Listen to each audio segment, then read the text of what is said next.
So I'm Aaron Edsinger. We're at IROS 2011, and this is the Meka Robotics booth.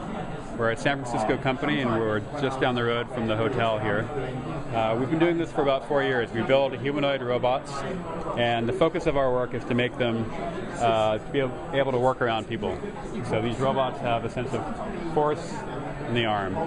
So it can sense at every joint that I'm applying force to it, and it can react to that. So this robot is just going through a CAN procedure, moving around, but what we're trying to show here is that it has compliance, it's soft, so the arm feels more like a human arm when you interact with it than a traditional robot arm, which would be very stiff. And so it's got 2 cameras in the eyes. These eyes actually can be very high performance, so they can get up to human levels of velocities in terms of moving the eyes around. The ears are just for expressive, emotive capabilities. Can make it look happier or sadder.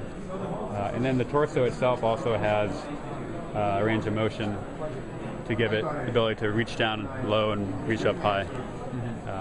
So this robot belongs to Professor Louis Sentiz at UT Austin, and he's looking at doing whole body torque control. How do you control the entire body in terms of torque at a kilohertz? How do you update that to give a coordinated motion that looks very human-like? What kind of mechanical, or how do you make it so smooth, so human-like? Smooth and... Well, it is very smooth, and like the eyes especially. Yeah. So that's just part of the design process. So actually, as a company, we're very interested in the appearance of the robot, both aesthetic and the motion, that quality of the motion that it creates. Part of it is the actuator technology itself is fairly unique, and that's really what distinguishes this robot from other ones out there, is the actuators, and that also contributes to the quality of the motion that you see. And how did you design the head? It's certainly different looking, but...